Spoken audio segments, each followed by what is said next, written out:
Charles Manson and his criminal family are well known, as are their crimes. They were the subject of books and movies, and most people believe they know a lot about what Charles Manson and his followers did. However, there is a sidebar story about Manson, his orchestrating the brutal murders notwithstanding. There was a very intricate and detailed plan by Manson, even after he was convicted, along with his followers, and we will examine those facts from a first-person source, the judge in this case. Who was Charles Manson? What were the crimes he and his family committed? What was their motivation? What other crimes did Manson plan even behind bars? Hello, I'm Colin Heaton, former history professor, Army and Marine Corps veteran, and welcome to this episode of Forgotten History.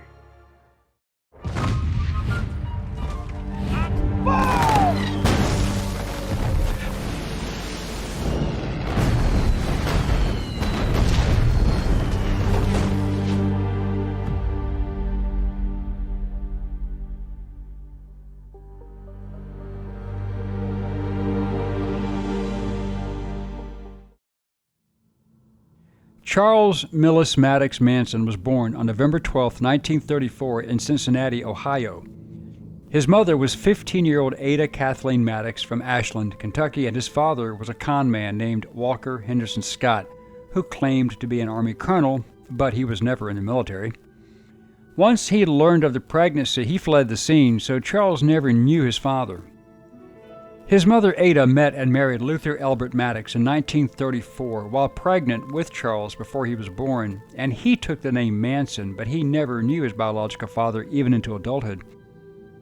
At age 9, Charles Manson set his school on fire, was consistently truant from school, shoplifting, was arrested, released, and then began a long criminal career. In 1947, at age 13, Manson was placed in the Gibault School for Boys in Terre Haute, Indiana, a school for male delinquents run by Catholic priests. Manson ran away from Gibault due to the harsh physical punishments and slept in the woods, under bridges, and broke into homes. He reached his mother's home and spent Christmas 1947 at his aunt and uncle's house in West Virginia, but his mother returned him to the school. He fled the school again, and in 1948 he broke into a grocery store to get food and stole $100 in the process. Then he paid for a rented room. After being caught committing more robberies while working as a Western Union messenger, he sat in jail for a while. Then, after being released, he was caught in 1948 again for a robbery, and the judge sentenced him to Boys Town Reform School. But along with another boy, Blackie Nielsen, they stole a gun and a car and committed 2 armed robberies on their way to the home of Nielsen's uncle, a professional thief and career criminal in Peoria, Illinois. Nielsen's uncle used the boys for a few crimes, but Manson was arrested 2 weeks later during a nighttime raid on a Peoria store he and Blackie were linked to with regard to previous armed robberies. Manson was then sent to the Indiana Boys School, a strict reform school outside of Plainfield, Indiana, where he was gang raped by other boys, the assaults actually being supervised by one of the staff members who participated. Manson escaped the school 18 times, only to be recaptured, raped, and beaten again. The last time he was successful, and in February 1951 he left with 2 other boys. They stole a car and robbed gas stations on their way to California in other stolen cars until they were arrested in Utah. Manson was found guilty of the federal crime of driving a stolen car across state lines and was sent to Washington, D.C.'s National Training School for Boys. In October 1951, he was transferred to Natural Bridge Honor Camp in Virginia, and he was up for parole, but he was caught raping another boy at knife point. Manson was later transferred to the Federal Reformatory in Petersburg, Virginia, where he committed a further 8 serious disciplinary offenses, 3 involving homosexual acts. He was then moved to a maximum security reformatory at Chillicothe, Ohio, where he was expected to remain until his release on his 21st birthday in November 1955. But he was given an early release in May 1954 for good behavior to live with his aunt and uncle in West Virginia. In January 1955, Manson married a hospital waitress named Rosalie Jean Willis, and they drove to Los Angeles in a car he had stolen in Ohio and his wife was 3 months pregnant at the time. Manson was again charged, but was given 5 years probation after a psychiatric evaluation. But Manson had a similar charge in Florida, and he failed to appear at court. And in Los Angeles, he fled to Indianapolis, where he was arrested in March 1956. His probation was revoked, and he was extradited, tried, convicted, and sentenced to 3 years imprisonment at Terminal Island in Los Angeles. While in prison, Manson was visited by his wife and mother, who had moved to LA, but after his son was born, he learned that Rosalie had left him for another man. Despite being up for parole, he tried to steal a car at the prison to escape and was caught. Parole was denied, and a 5-year probationary sentence was added. Later, after his final release, Manson started pimping out a 16-year-old girl and stealing from mailboxes. He was sentenced for trying to cash a forged check in September 1959, but received only a 10-year suspended sentence. He married a convicted prostitute named Leona Ray Candy Stevens and took her and another woman to New Mexico for purposes of prostitution, and was caught in Laredo, Texas, and returned to Los Angeles to serve his 10 years in prison. In July 1961, he was transferred from the Los Angeles County Jail to the United States Penitentiary at McNeil Island, Washington. This was where he learned to play guitar from Alvin Creepy Karpis, and one of his prison mates was a famous future actor named Danny Trejo, who is well known today. Leona divorced him in 1963, claiming they had a son, Charles Luther Manson, and Manson was once again sent to Terminal Island Prison in June 1966 and released on March 21, 1967. By this time, Manson had spent more than half of his life incarcerated. He then moved to San Francisco, where he started developing a following. Manson created a harem of females and told his followers that they were the reincarnation of the original Christians and that the establishment could be characterized as the Romans. Manson was involved with 23-year-old Mary Brunner, a graduate of the University of Wisconsin-Madison. Manson then met teenage runaway Lynette Squeaky Fromm, who lived with them, with eventually 18 other women also living there. This was the genesis of one of the most famous cults of all time. Manson and his women then decided to move to Los Angeles, as Manson fancied himself a prophet and rising musician, singer, and songwriter. While there, he became an acquaintance of Dennis Wilson of the Beach Boys, who introduced Manson to record producer Terry Melcher. On April 15, 1968, Brunner gave birth to their son, Valentine Michael, while the group were living in a condemned house in Topanga Canyon. Not long after, the Beach Boys were impressed with his song, Ceased to Exist, and recorded it, which they renamed Never Learn Not to Love, as a single B-side. But Manson was uncredited as the writer, which understandably angered him. Later, the family destroyed 2 of Wilson's luxury cars. During the period 1967 to 1969, Manson started his cult, or family, and recruited around 100 or so followers, many of them young, impressionable women, whom he used for casual sex while indoctrinating his people into his twisted mindset. Manson was a major fan of the Beatles, hence adopting the title of their song Helter Skelter from their 1968 album. According to Los Angeles County District Attorney Vincent Bugliosi, who prosecuted the case and who also wrote a book about the case titled Helter Skelter, which also became a film, Manson felt guided by his interpretation of the Beatles' lyrics and adopted the term Helter Skelter to describe an impending apocalyptic race war, which he felt he and his followers would lead to victory. Contemporary interviews and trial witness testimony insisted that the Tate-LaBianca murders were copycat crimes intended to exonerate Manson's friend Bobby Bolasol, who murdered musician Gary Hinman in 1969. But if that was the case, then why the other horrific crimes? Most people believe that Manson was the mastermind behind the murders. He had members of the family actually carry them out. And of course, the most high-profile victim was the pregnant actress Sharon Tate, at that time married to film director Roman Polanski. But there were others that only added to the ruthless legend of Manson and his family. But let's take a look at their victims. 18-year-old Stephen Parent was the first victim. He was shot to death by Charles Tex Watson as he was leaving Tate and Polanski's house.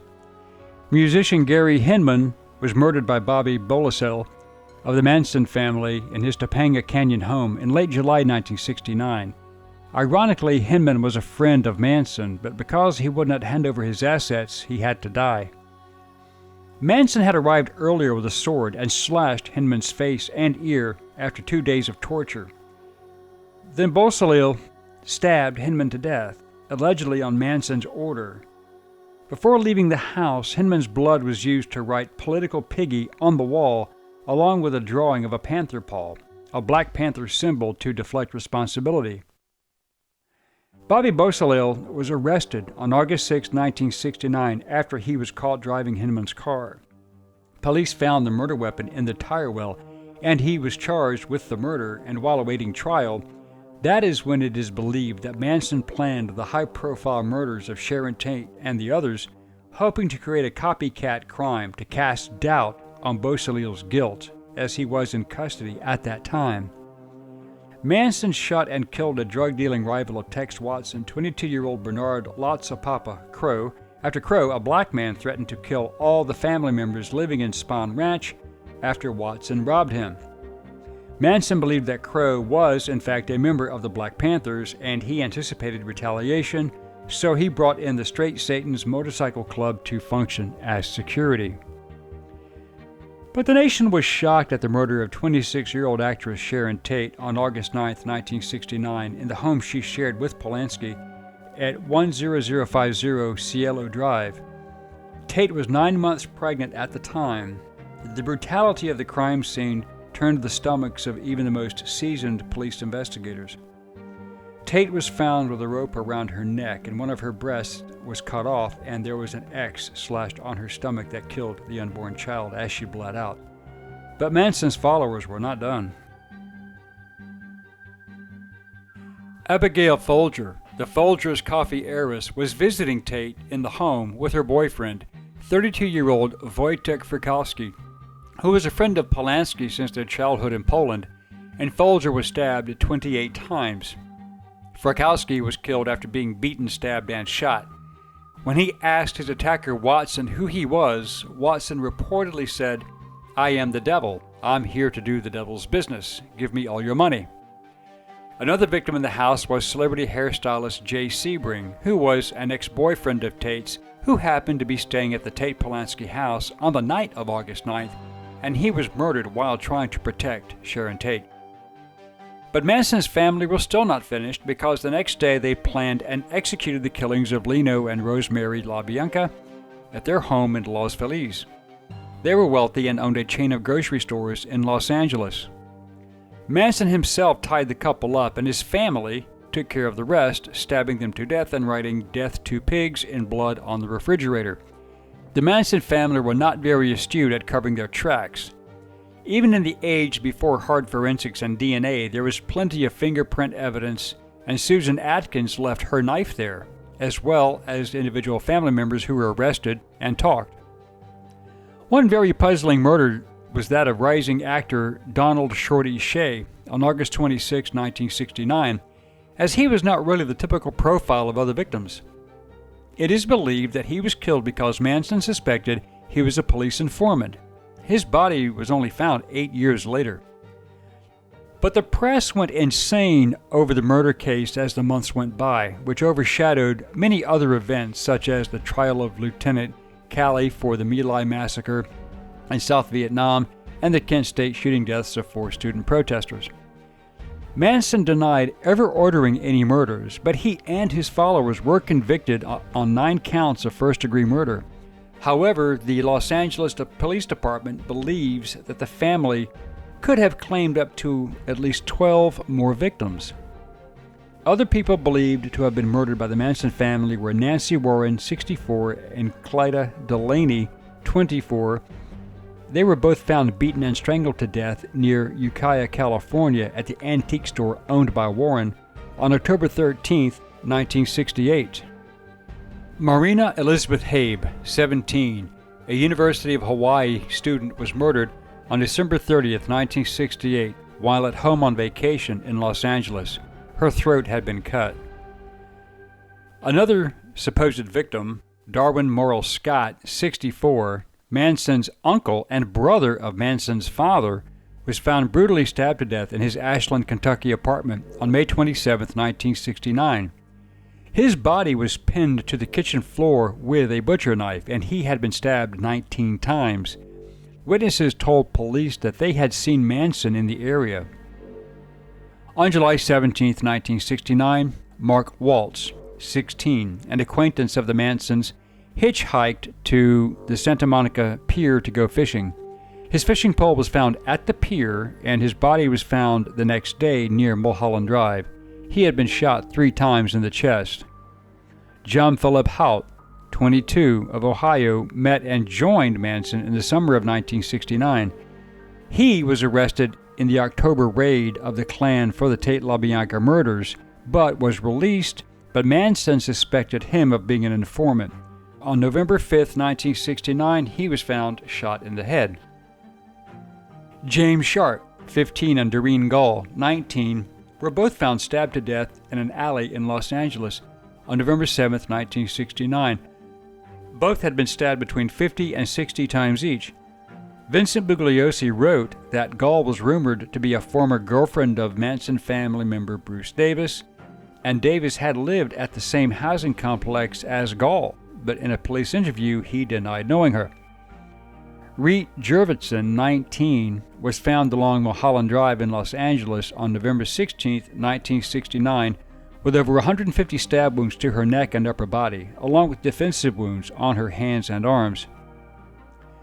Family member Yoel Poo, 29, was found dead in the Talgarth Hotel in London, England, on December 1, 1969. His wrist had been cut and his throat was slit twice. British authorities listed the death a drug-induced death, saying Pugh had been depressed. Pugh was married to family member Sandra Good. Member Stephen Kay and others claim Manson hated Pugh and that Manson was very unhappy that Sandy was with Pugh.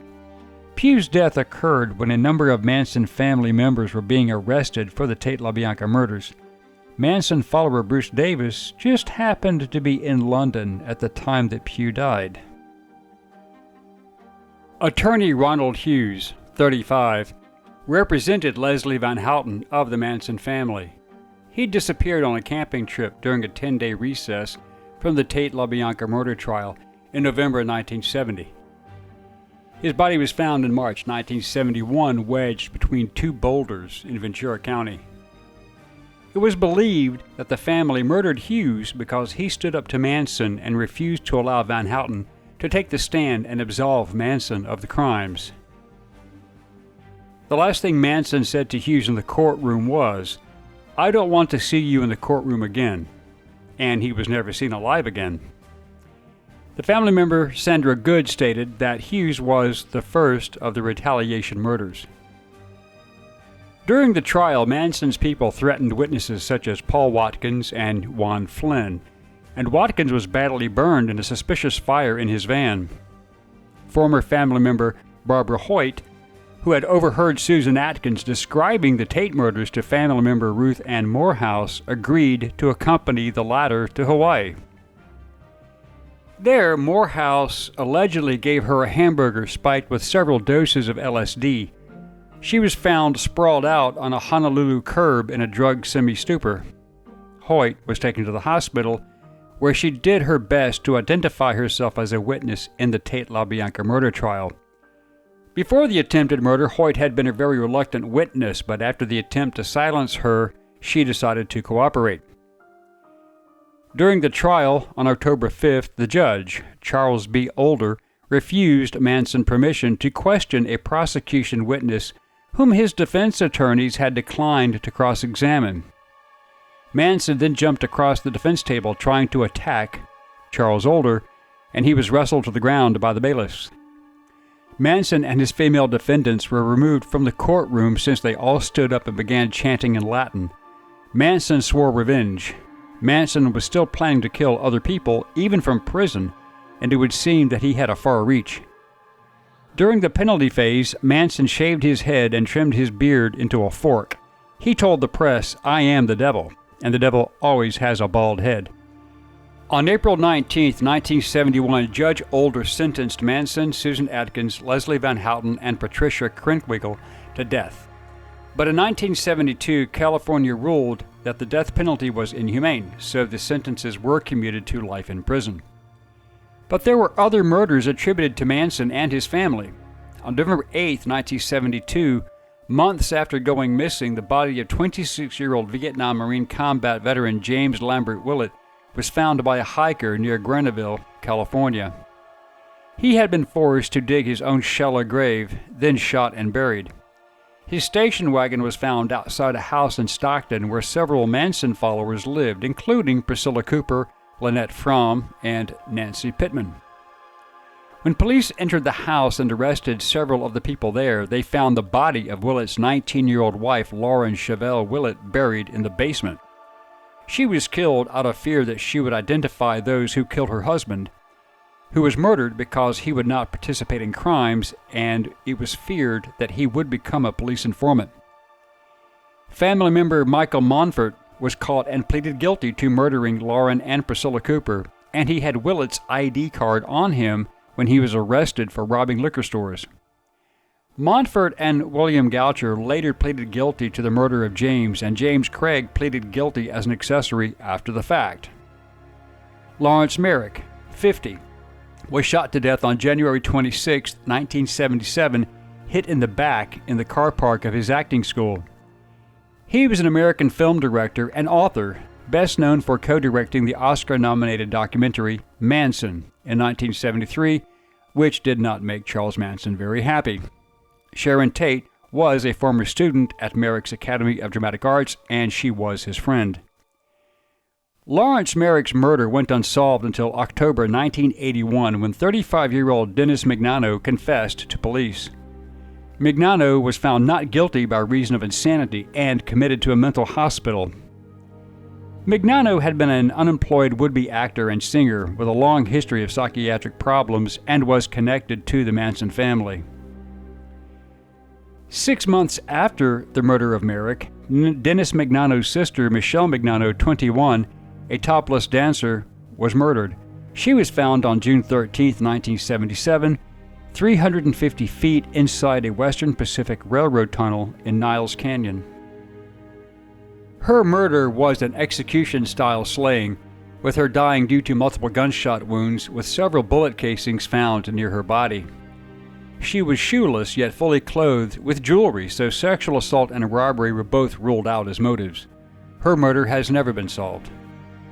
But Charles Manson still had reach, because his former disciple, Lynette Squeaky Fromm, was arrested after trying to assassinate President Gerald R. Ford on September 5, 1975, when Manson was refused a pardon request. Now, full disclosure, I, your humble narrator, knew the judge, Charles Older, whom we all called Chuck. Chuck was a famous World War II fighter pilot and served with the American Volunteer Group, better known as the Flying Tigers, and he was a brave man. After the war, he became a lawyer, then a judge, and Older said to me, "Manson was an insane animal. No one would deny that. And he had people on the outside who would do his bidding. People were intimidated, some were killed. I was informed that he had ordered a hit on both Bugliosi and myself, so I carried a gun." Charles Manson died in prison from complications from colon cancer on November 19, 2017. Thank you for watching this episode of Forgotten History. If you liked what you saw, please click like, share, and subscribe. And if you would like to assist with the ever-increasing cost of production, please consider becoming a channel member and joining our Patreon page.